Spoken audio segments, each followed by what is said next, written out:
Hello and welcome to this video in the Google Ads training series. Today, we'll be discussing the importance of incorporating multiple placements to create a more complete marketing strategy using Google Ads and other ad platforms.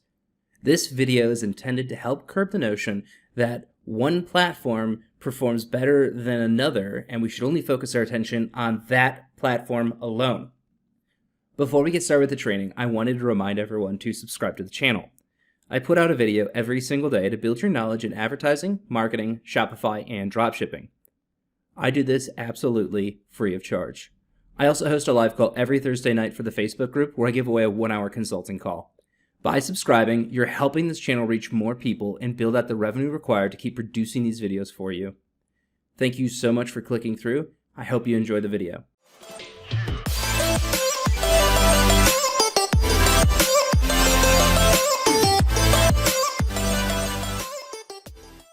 As I said in the introduction, the importance of having multiple placements while marketing can't be overemphasized.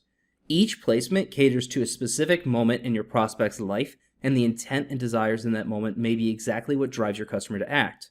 Now, action doesn't mean that they act in the way you want. Sometimes, if the intent doesn't match what your ad is saying, the action is, I'm never going to buy from them. So this is very important to note. To really explain this concept at a different level, let's talk about how people shop now compared to how they shopped 20 years ago. 20 years ago, consumers didn't have the same technology for the consumption of TV and entertainment that we have today. If someone wanted to watch a show, they had to record it on a VHS tape or be at their television to watch it at the scheduled time. There were no streaming services or TV devices to be able to record or skip your commercials. Even more disturbing was that the volume of commercials were substantially higher than that of the actual show.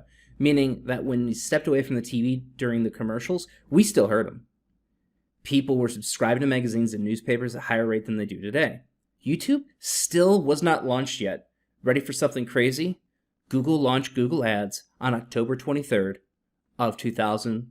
That means that's not even 20 years old yet. Digital advertising back then, still all those spammy pop-ups and pop-unders of legend.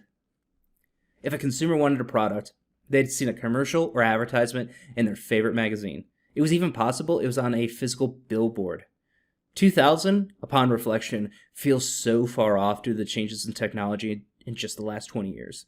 That means 20 years ago, you went to a store with the intent of purchasing an item you had heard about. You put that item into your basket and you walked over out of your favorite big box store with this new toy.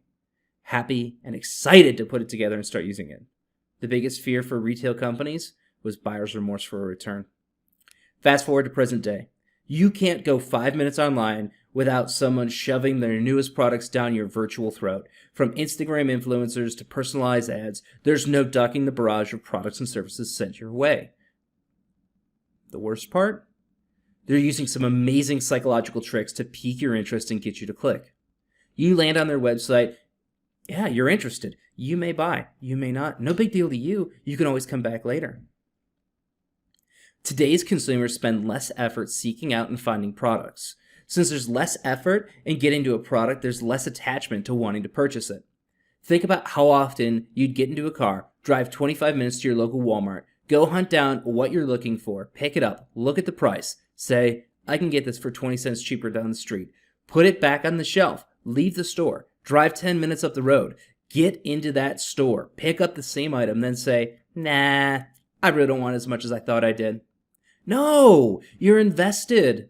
The one currency you gave up here before purchasing was your time. Your time investment made you want that product more. Online, this entire process, which took you over an hour in person, can be done in less than a minute. You have less investment and in turn less emotional attachment. If you aren't in the buying mood, you'll come back to it later. So what does this have to do with a strong marketing strategy? Your job as a marketer is to start to invade their life so that when the mood strikes, you're top of mind and not the competitor. This means that once they have a single trip to your website, you have to get your product or service in front of them as often as possible without becoming annoying or just turning yourself into background noise. Now, I hope this next part doesn't upset too many people over in Mountain View, California, but the consumer's life isn't lived exclusively on Google web properties. You must also reach them on social media and in the articles they're reading online. Subtle clues to bring your customer back when it's time to purchase, matching the message to the platform every time. While Google will infiltrate many of the places that a potential customer will go online, they don't reach everywhere.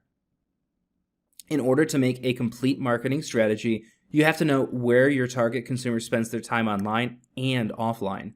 Research the age, gender, and interests of your target consumers to build a better avatar. Once you know where they're going to be and when, meet them with the most compelling message to guide them back into your funnel and make a purchase. This is the essence of a strong marketing campaign. When a business says they are customer obsessed, I can guarantee you they do two things. They take care of any issue that ever arises for their customers, and they research their customers so well that they could predict the issue before they even happen. They know their customers and their behaviors so well they can give you an accurate prediction of their everyday life, and they know exactly when a message will reach them best with the highest likelihood of making a purchase. Do I expect you to be able to do this after taking this training? No. This is a skill that requires years and plenty of advertising spend coupled with intense research.